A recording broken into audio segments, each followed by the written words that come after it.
So good morning.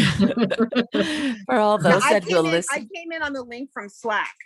So the link that Sydney posted from Slack, I just clicked that link and came straight right to the right place. So Oh, I'll have to have okay. her change it from the calendar. Okay, thanks. Okay, awesome. Well, for those that will listen to this later on, welcome. This is a good one. Let me tell you, girls, this is something that we're not just going to use it with our kids. This is how we solve marital problems. This is how we solve problems with our friends. This is how we create a healthy pattern of connecting with, well, if you have a friend, maintaining that unity. And here we are starting the month of Sivan, and that is the theme of this month is unity. And it is an important thing that we work at it. So with that said, I am going to share the link for the, here we go, for the video. So let's see conflict resolution number 3, which is 5 to 8. So sharing my screen here with you. And here we go. Can you hear it, Kathy? Yes. Good.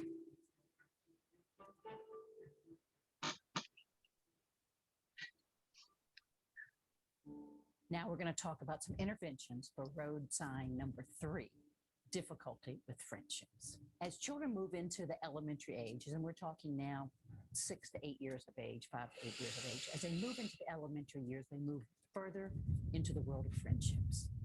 A red flag at this age is children who do not and cannot maintain sustained friendships. That is not a phase.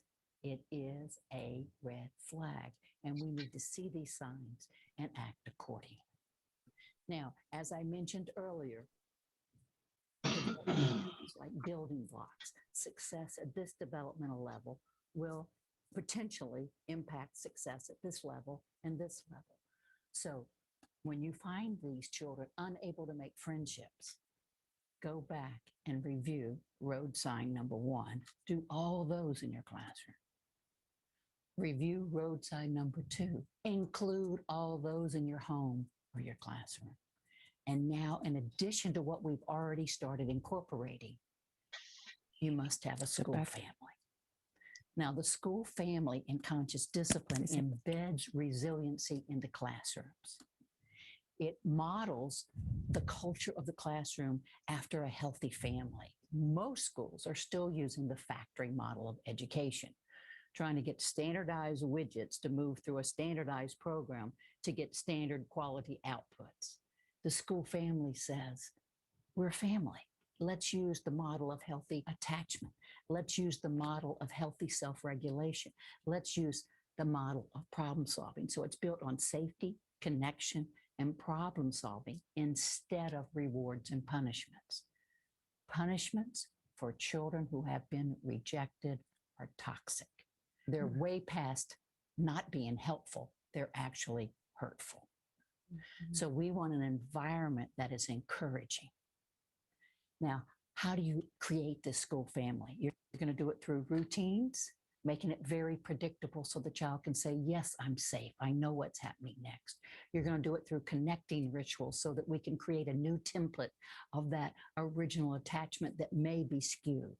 And third, we're going to have structures in our classroom that remind us to be of service, to be kind, to be helpful. Well, when someone, like, for example, pretend I needed to go to the restroom really bad, and there was 3 girls there, and one girl was waiting, and she was in front of me. Yes. She let us go first. And she was in my class. We could probably write her name on the kindness tree. Oh, so you're constantly all day long looking for kind things that are going on. So for you to start your process on how to create a school family that includes all children and will bring these children into the fold in a gracious way, go to Schubert School on our website, consciousdiscipline.com, Schubert School. All this will be explained for you. You click on the structure in the classroom, you click on the age, you go to parents, you can find what you need on the classroom in videos showing you how to implement this in your classroom. Remember, these are red flags, but you can do something about them. Okay. Any comments on that? Well, I just started a keep class last night, and it's almost the opposite. The conscious discipline works for our kids where the other wasn't as effective. So it'll be interesting because some of the stuff she was saying, how the old school structure was built, is kind of what they promote, I guess. Wonderful people, but I noticed it's they're not dealing with the trauma, they're not dealing with other things. Right. And see, the thing with that is, unfortunately, when you're talking about schools, in schools, a teacher is just one of her and or him, and they have 20 kids. So what works for the most is a standardized way of dealing with a blanket statement that, let's say that all kids are on the same level, all kids have the same emotional growth and development, which is impossible. That's just never going to happen. So what happens is, the good ones that fit that one, and good, I use quotation marks because there is no good and bad kid. They funnel through that process beautifully. So the teacher says, it works. Look, the majority are working. But what happened with, those are the problem kids. So then they just shuffle them to the sides. And for the sake of having peace in the classroom and being able to teach us, the best way possible they can, their material, and move on because they have to fulfill their requirements for the school, then, the ones that get shuffled are, they fall through the cracks.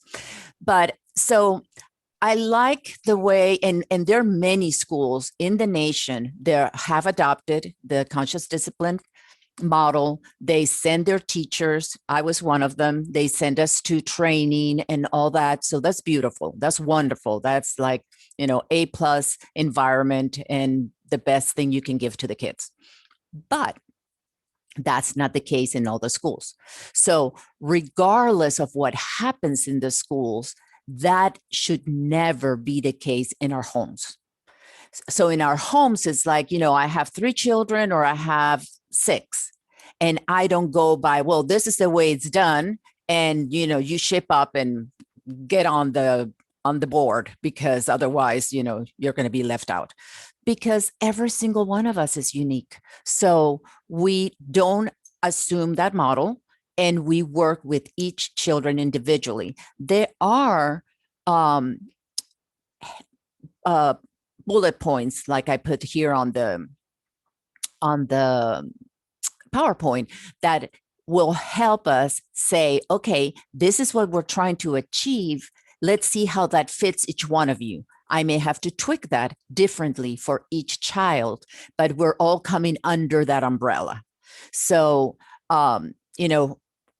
the red flag for this 5 to 8 years old is not being able to maintain and sustain a friendship, which we see a lot. You're not my friend anymore. I'm not your friend anymore. Would you like to be my friend? And we see the kids going through that. And unfortunately, we see that all the way to high school. They're still doing the same thing.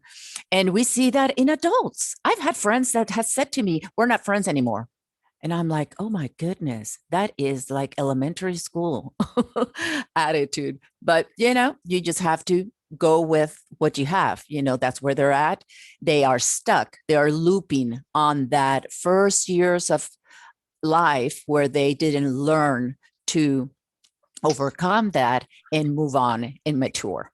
So we just, we don't go, okay, if the person is willing to do this with you, and I'll have a chart, and we're going to go in a little bit on it. So then, awesome, you can salvage that friendship. But if the person says, no, I don't care, I'm just not your friend anymore. And what they're really saying is, I cannot handle the conflict resolution with you. It's not about you. It's about where they are at. And then you just have to say, okay, I'm here. Whenever you're ready, I'm here for you. And then let her go. There is nothing else you can do. But when we have our kids, we can change that pattern. And that is what we're going to be talking in this class today. So we have that our children, let me bring this down. There you go. My kids tend to be able to make friends with people older, and I think it has to do with the self-regulation. They struggle with peer, but they can make relationships with older people. Right. So remember, she was saying one goes over the other, right? So this was our first one. Our first road sign was not having good self-regulation and physical touch, that bonding. So if that bonding has not occurred, we have to work on that. So if that, we just go back to basics. Children need to be safe. That is, remember the 3 areas. The red was safety, the blue was emotional, the green was executive brain function, where we learn actually and we grow. But before going to green, that red and blue has to be working. So we go down to red. If there's something is not working, there's not connection there. There's not safety in order to be connection. So then they need to be seen. I see what you're doing. Make sure that we make that connection, that they know that they're safe. They know that they're seen, and they are stimulated if they need to, all calm down if they need to. Remember that clacker we talked about, whatever is needed according to their needs. But this was that number 1 sign was children that had problems with temperament, that were, difficult temperaments, because the easy kids, they just come along and they do, and we don't have a problem with them, is those that have difficulties in helping to soothe themselves. And when they can, their clacker is just going really loud. And then we just get angry at them or push them beyond what they can. And that clacker that just goes crazy. So then we get a bomb just go off, and the kid, tells us all that is wrong in their world, right? So can I stop you before you go on? Sorry. yes. So you're talking about making friends, and I have an 8-year-old Mm-hmm. who really struggles to make friends, and he's great with his brothers. Mm-hmm. But his brothers have made friends, and he seems to still be in the parallel play stage as opposed to the connecting stage. Mm-hmm. And there's no problem with his personality. He's lovely. He doesn't make any, he's not contentious in any way. Right. That's a different thing you're talking about though, right? The other problem we have is we're so isolated. We live out in the country, and there's no neighbors or anything like that. And there's no school, there's no church. But he's really longing for a friend. Right. So how would you even know that he can make friends if he doesn't have them around him? Yeah, because unfortunately, my friends that have children his age is Mhm. always girls. Mm-hmm. Yeah. Okay. Okay. But he can have friends with the girl. He can be friends with the girls too. They Yeah, don't. but he still doesn't really connect with them. It's still more the parallel play. Yeah. Well, when situations like that happened, this is what we, going back to how do we work with them? Because obviously, like I said, we have to look at those building blocks and make sure that they are there. If your situation in particular is what it is, Abba knows that. So it's a matter of praying. I said, okay, I can see this happening, and but this is my plate. So how do you want me? Because remember, everything that God gives us, every situation is there to build the man and woman that he desires us to be in order to do his will. So what we do wrong is create the perfect scenario where we want our kids to be and how we want them to be, and then try to bring them in there. And that is not the right way to pray about it. Is like Samson's mother asked God, okay, tell me what he's going to be so I can raise him accordingly. So then we can pray that and say, okay, God, what is it that you want him to be? And obviously this is our situation. You know, you put us here. We have no neighbors. We have no church group for them to socialize. What do I do? And one thing for sure is there has to be a way that you can get them in that car and take them somewhere, even if it's a library where they sit and to listen to story time, or some kind of, there has to be some kind of sport or something that it's around there, because they do need, we were not created to be isolated. And that's, when I have mentioned before, the Little House in the Prairie, there was like this one little house where everybody, that was the school, and they had children from first grade all the way to sixth grade. And that was the way it was. The teacher had to teach each one at their level, but that was the only school there was no grades for each one of them. So everybody comes under the same roof and they all are taught together. But that's the thing. We do have to come together. Somehow we need to work that out for them, and it will work out however our Father desires for us to work it out. It may not be immediately, it may be eventually, and may not be all the things that we would like. But if we can at least within the household work on these things, we talked about how to wire the brain for impulse control. And that was to create eye contact, that he's comfortable, even if it's just with his brothers, to have good relationship where he has good eye contact. He's present in the moment whenever they're playing. And this is us with them because we model this to them. Touch. There has to be touch. That's why this whole isolation thing, muffle their mouths and keep them apart. It has been so unhealthy. The rates of suicide, of addictions, of domestic violence, just conflict and anxiety, depression, it has gone way beyond what it has been normal. None of that should be normal, but way beyond of their normal rates and the normal ratios. And it's because of that. People have no one to interact with, and that is not healthy. So if we can continue to work on those building blocks, doing things within our home the best way we can, and always pray, okay, Abba, I'm doing the best I can. I can't create people. You can. So I'm raising my children the best I can. I need you to bring those that will or open doors for me, let me know of things that are there, and we do our research ourselves too. So that was number one. That first building block was making sure that the child feels safe, and that there is all those elements in our interaction with them and in their interactions with each other, that they do have eye contact when they talk to each other. They are present with each other. They do have some kind of touch, whether it is high five, where it is, what is it called? Roughhousing, or any type of touch that is healthy. It's important for them.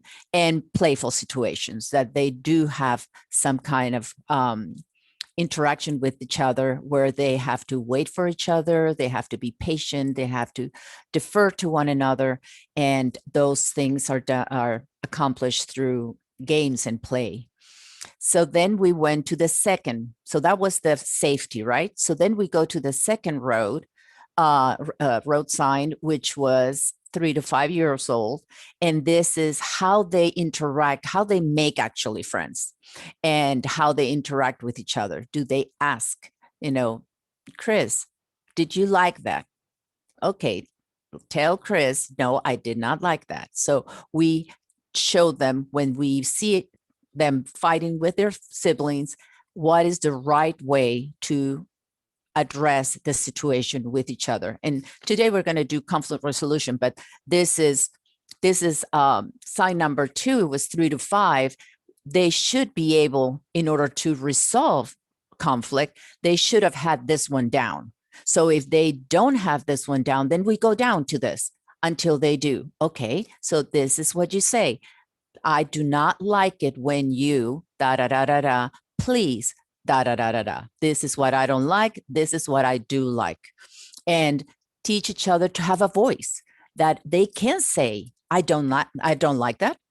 And it is okay. That is your right to be able to stand up for yourself and say, I do not like that. And when we create that from an early age, they will not be bullied because they will stand up to whoever and say, I don't like that.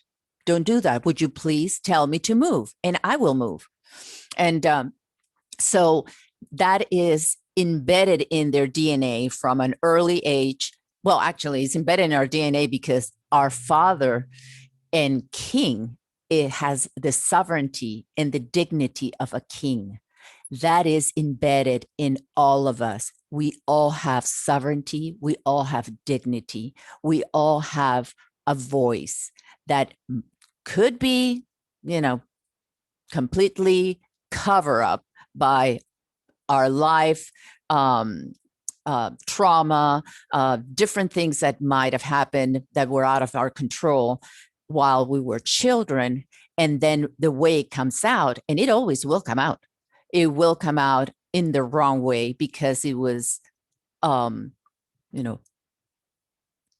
was twisted or harmed in the normal pattern. And that is, I don't know if you have been looking at my counting of the Omer, but we are in the week of Malchut, which is sovereignty, and we add those.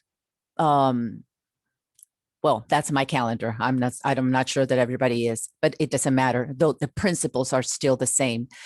We are, whenever you get there, that last week, if we have gleaned from Chesed, which is loving kindness, from Gevorah, which is discipline and power, the power to control and be disciplined. Compassion, Teferes, which is compassion. If we went through Netzach, which is endurance, just keep on at it until you learn it. The fifth is Hod, which is humility. And then the sixth is Yesod, which is the foundation, that bonding. If we have gone through all those, then that sovereignty should be not imposed on others. And that's what we end up doing because that's the way we were taught. I'm the teacher and I said so, or I'm the mother and I said so. And, we go through just learned patterns that were given to us, but that's not the way our Father is. So he has compassion and he's merciful and he allows us to take the test over and over and over until we learn it. And we are kind and compassionate and merciful to others too. So this is, going back to that. So let's review that we're going to use the model of problem solving instead of reward and punishment. Oh, you did it good. You're such a good girl. You're such a good boy. Or you deserve this. And what do we give them? Usually is sugar. We give them a treat. We give them something sweet that is not even healthy for them. But, I hardly ever see anybody give, oh, good, you can have this apple. But regardless of that, we don't reward and punish children. That's not the healthy way of developed in them the ultimate goal, which is to serve. Our Messiah did it for us. He served his disciples. He did it on that Passover, that Pesach dinner. He, knowing where he came from, says scripture, and where he was going. So what is saying, I know I'm a king. I know where I'm going. I'm going to sit at the right hand of the Father and rule in the kingdom. So it's not like I don't know who I am, so I'm just going to do this. No, no, no. I do know very well who I am. I'm still going to get on my knees and wash your feet. That's what a servant would do when you're coming out from the road and your feet are full of dust. So it is a matter of saying, I know you've had a long journey. You have a lot of dust. You have a lot of flesh that is hindering you from enjoying and knowing that you're safe and you're loved, and even hindering you from your growth. But I'm here to wash your feet and tell you that you are safe, that you are loved, and you can learn from this. So that is part of the end result.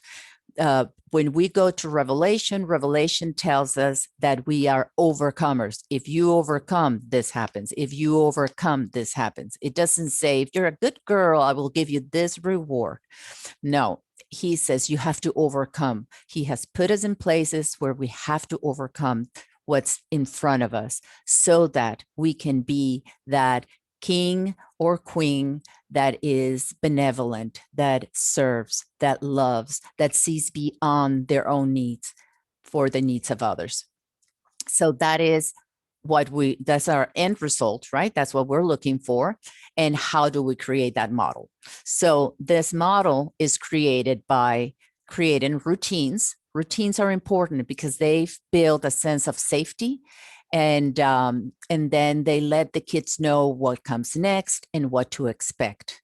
It is very hard. Some kids are easier than others just to go by the but whatever happens, spontaneously, mom decides, okay, we're doing this. Oh no, we're doing that, and they're fine with that. Some kids are not. If they are, one day they do one thing, another day they do another, and they have no routines, that creates a lot of unsafety and instability in their hearts. They need to know what comes next and have some kind of routine. You get up in the morning and you go to the bathroom and you brush your teeth and wash your face, wash your hands, put clean clothes, and then you come and sit and you have breakfast. So that's just a normal routine. And then they can go to school, and that's exactly what they're going to do. You go and sit down and you eat something, and then you go into the classroom. So it's just easier for them to adapt to the routines that they're going to have. And if they're not going to school, if they are being homeschooled, I homeschool my kids, and I still have my routines because they're part of this world, and that's what the world does. So we still had routines that were that they could go anywhere and be okay. And nowadays I'm still 60 years old, and I get up, go to brush my teeth, wash my hands, wash my face, get clean clothes. It's just it's a good routine. Connecting rituals. Could create a new template or script where the original attachment could have been skewed if they were abused, or it could have not even be present if they didn't have parents that really care for them, or they didn't even have the parents present because they got up, went to work, and somebody else took care of them, whether it was in a daycare or they pay someone to come to their home and watch over them. That was not really teaching them anything, just watching over them. And or they're taken to somebody's house where that person has 5 or 6 other kids to take care of, and it's the same situation. So they don't really know what it is to connect. They don't really know what it is to bond in a healthy way. So they are unstable. They don't feel safe because there is no routines. They don't feel loved because there is no connection. So those two they have to be addressed and strengthened when we have problems on the structure. The principle of the structure is to be of service, to be kind, and to be helpful. If the kid cannot do anything unless you have to, like, say, if you don't do this, then da da da da da, then punish them. Then that means they have not learned the right structure, because we are here to be just like our Savior, and he was a servant. So we're here to serve. We're here to be kind. We're here to be helpful. Are you doing that, especially when they tattletale on each other? Are you saying that to be helpful, or are you saying that to be mean to your brother or to your sister? So we ask them those questions over and over. So when they're little, they know that their attitudes can have two outcomes. They can be for just getting the other one in trouble so that they can get punished, or am I being helpful? If they pick up something from the carpet and just say, that was very helpful, so nobody would trip with it. Thank you so much for doing that. So, we're constantly reinforcing those principles in their heart. But if we're not there, don't worry. Just go back and create the routines, create the connections. It's okay. We can always do this at any age. Let me tell you, when I married my husband, we were both in our 30s, in our mid 30s, and he had years and years of bad parenting. There was absolutely no peace, safety, connection in that home at all. It was all violence, and very, very horrible violence. Not just being, hit and sent to the hospital, but being shot at and burn the house so that they can all die. Really, really strong violence. And we had to start. We had to start from the nothing, because I couldn't even touch his hair, do this without him just reacting and backing off, because he thought I was going to hurt him. And I'm like, I'm not going to hurt you. I was just going to, play with your hair. I was just going to do, something loving, or however you want to call it. But the thing is, it was years of just reacting. He had to learn to trust me and know that I was not going to hurt him. So it took me years, and he'll tell you himself. I think he even mentioned it to Charlie and Randy when they were here. He doesn't have any problems telling people, the best thing God has done is giving me somebody that loved me unconditionally, because I didn't know what that meant. And I didn't know that that's what I was doing. I just loved him because that's the way my daddy loved me. So we came from such a opposite lifestyles. So, but it's okay. And I didn't even know when I was doing that, what I was doing. I just knew I was loved, and I'm going to love you the same way I was loved. So that is something that we can learn at any age. My husband is also 60, and he is the most loving and caring and comfortable person without reacting or any of that. So it can be done. And it is something that can be used at any, like I said, any age. It doesn't mean, oh, I'm doomed. That never happened when I was a kid. Okay, so let me go to the next one. Okay, let me bring this up because I can't see. Okay, so here, when you go to, and I will put this link, actually, I went to Conscious Discipline and to show you this, and that I bought from them. It's a really little good tool to teach this. And they don't have them right now, but you can always go back, and when they have them again, you can buy them. It's only $9. But this is the concept. The concept is, they call it the time machine, or a mat. They actually have them life size that you can put on the floor. You can make it yourself. But what happens is, when the kids are having a problem, you have to bring them together and ask them, are you willing to, to face this and to resolve the problem?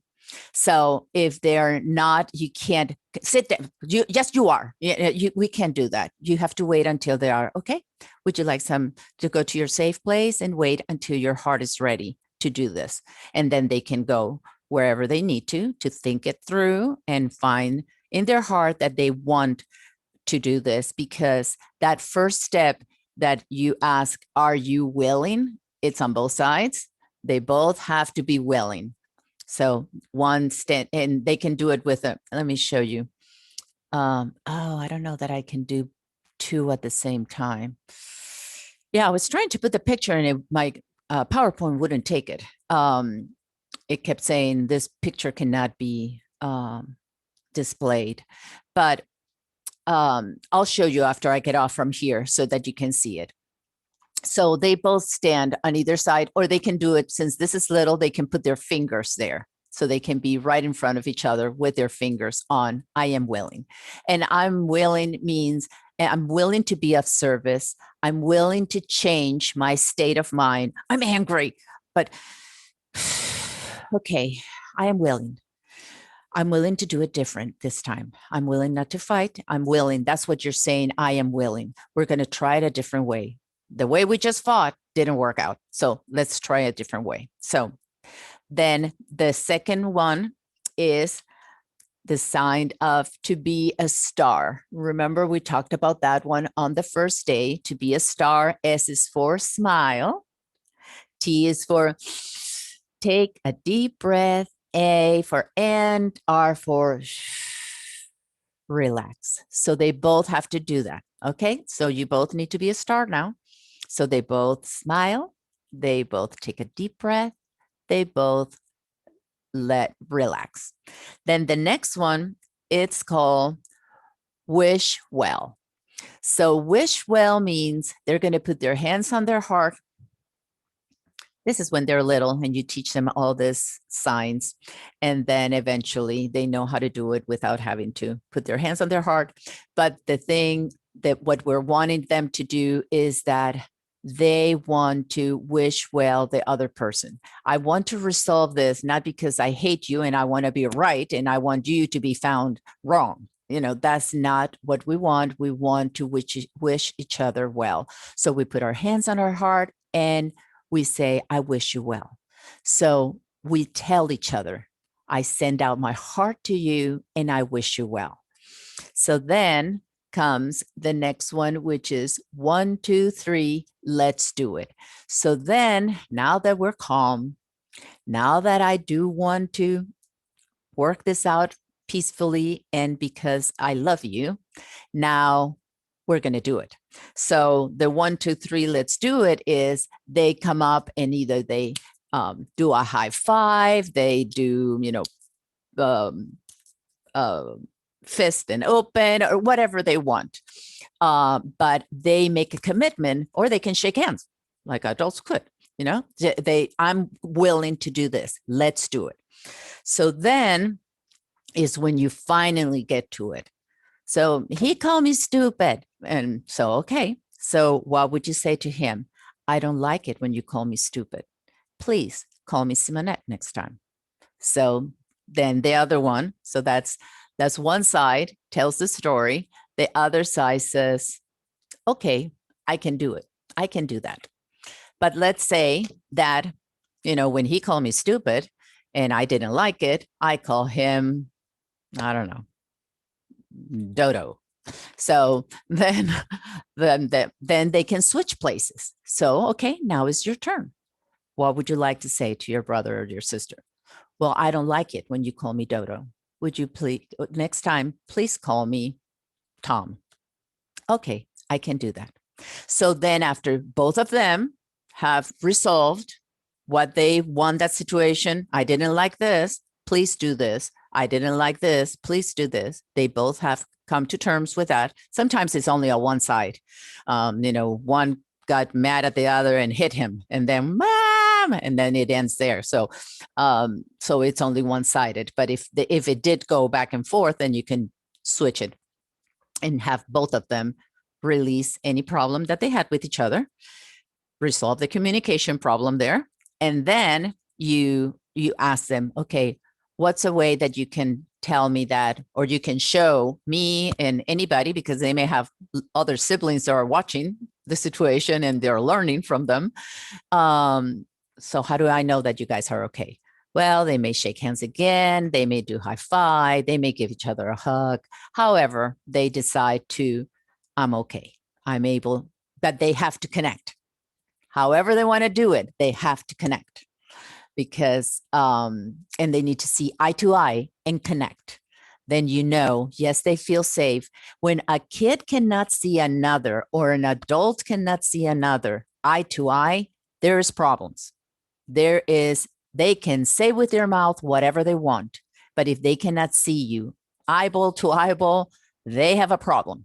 So you have to resolve the problem, because it doesn't matter what I say. The eyes are the windows of our heart, right? So if my window is closed to you, my heart is not yours. My heart is not towards your best. My heart is, I'm protecting me because you did something to me and I don't feel safe with you, or I don't want to do this with you, and therefore my heart is closed. So if hearts are closed, we read in scripture that it says we forgive each other from the heart. The heart is important. And if the heart is not open and not willing, you can say all you want, it's going to happen again, because the heart is not involved. And the forgiveness has to go all the way down from the bottom of our hearts, be expressed out. So any questions on this before I move to the next one? What happens when we have a conflict and we get them together, and what we have the one do is look at the other and say, and apologize, but instead of just saying, I'm sorry, they have to explain what they're sorry for. So they're saying what they did. I'm sorry, I yelled at you. And then the other one will say, I accept your apology. So is that kind of? Yes and no. What happens is what you're trying to do is create this end result without doing the steps. And that is so hard. It takes a lot for kids to get there. And a lot of times they do it. Like I said, okay, yeah, I forgive you. I'm fine. And they're really not. So you haven't solved the problem. Just to have them say to each other, I'm sorry. Okay, I'm sorry too. And then they move on. That is not resolving the conflict. And that's why, because when they're little, they don't resolve it. They don't know how to do it as adults.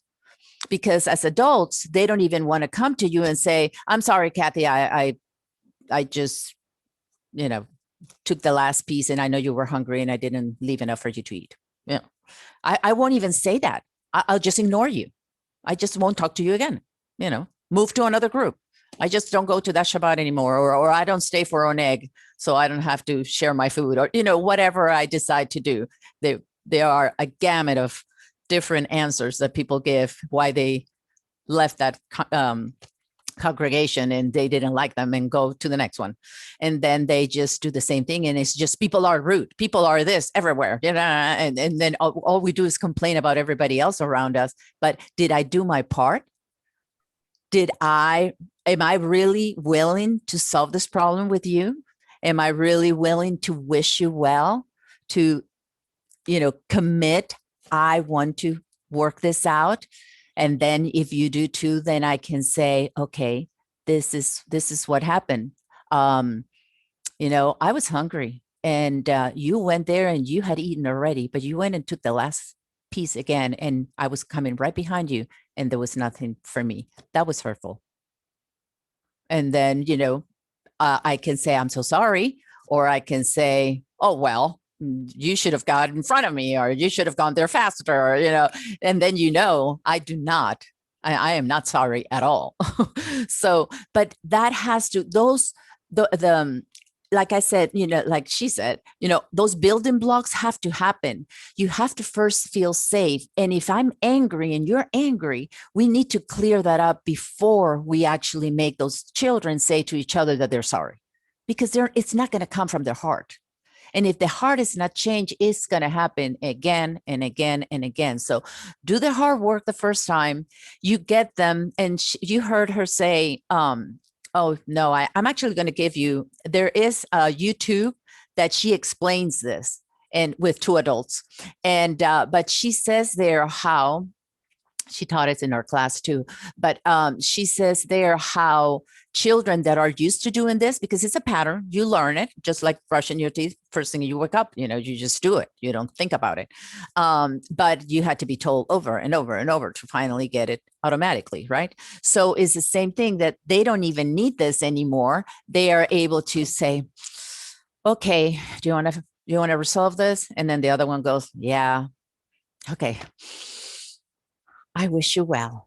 And they move closer to each other. And they say, because this is the whole point of this, you are over here in each corner and you are walking yourself closer to each other to finally be able to get here and say, I'm sorry. I really didn't.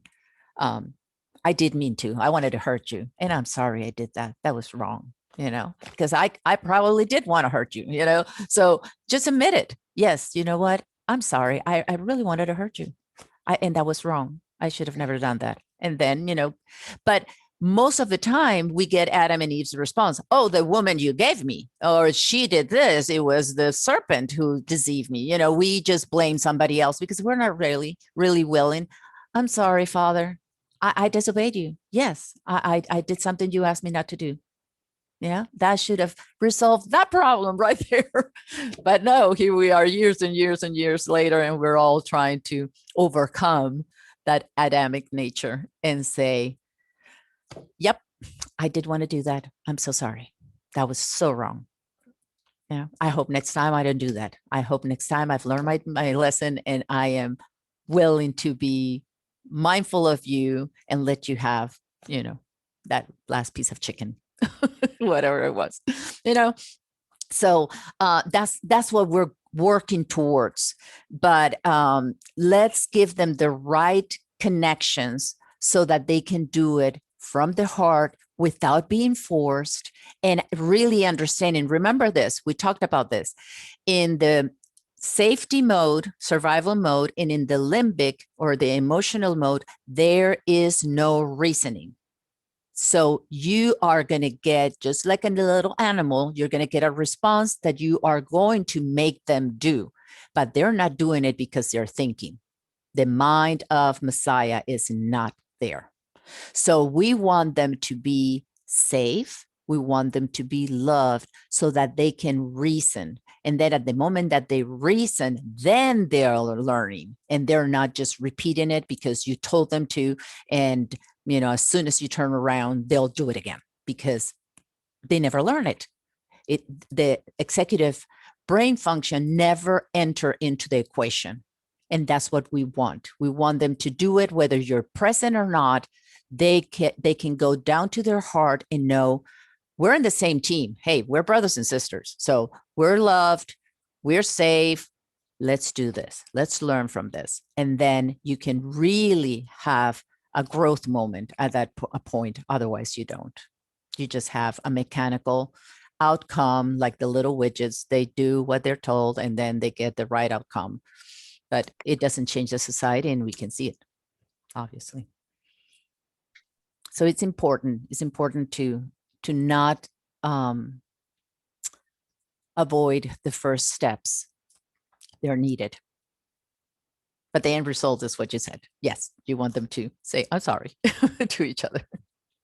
And tell them and be able to say what I want. Because that's the other thing that we skip. Okay, I'm sorry I did that. I'm sorry. Yeah, I forgive you. And then the other, I'm sorry, I forgive you. But what was it that you wanted? Why did you push me? Well, I wanted you to move. Okay, could you please tell me next time move?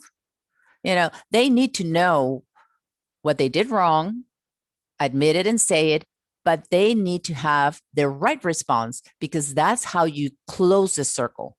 You show the bad, you have to show the good. The circle needs to be closed. Oh, let me see. Yeah, that was the last one. And I was trying to, so you can see the visual. I'm a visual person, so I like to see that. Okay. Where is it? How to get out of this one? And show. Okay. There you go. And the video. And here it is. Can you guys see it? Okay. Just your sweet face. Oh, thank you. Let me see. What am I doing wrong? Oh, I haven't. Yeah. Okay. Share. Here you go. So can you see it now? Yes. Okay. So they can do it by hands. And here you have, are you willing? Be a star. Wish well. 1, 2, 3, let's do it. And here's where actually the exchange takes place. I don't like it when you please something. Okay, I can do that. And if they have to switch places, and we can do this with our kids. This is a hand of adult and this is a hand of a child. So you can do this, it's not just between them. It can be us with them. Something, my kids have told me, Mom, I don't like it when you tell me 4 things to do. Just give me one at a time, please. Well, I have to say, okay, I can do that. And the other 2, that was my third child. The other 2 were perfectly fine. Okay, this is what I need you to do. And they were perfectly fine doing it. My third one, no. When I gave him 4 things to do, because I was leaving to work, and this is what I was expecting them. And they would, and he wouldn't do it. He probably would do the last one. That's the only thing he remembered, or the first one. And then he would say, I don't know, I forgot. I don't know, I forgot. And I'm like, forgot or didn't want to. And then eventually one day he actually said, Mom, I don't like it when you give me 4 things to do. I can't remember them. Oh, so can you just give me one? So I said, yeah, I can do that. Or let's do something better. How about if I do a chart? Can I write it down and then, yeah, that's good. So we did our conflict resolution right there. And I gave him what I think, and he gave me what he thought. And, we were able to resolve it. So Well, I think the step we're missing is the why.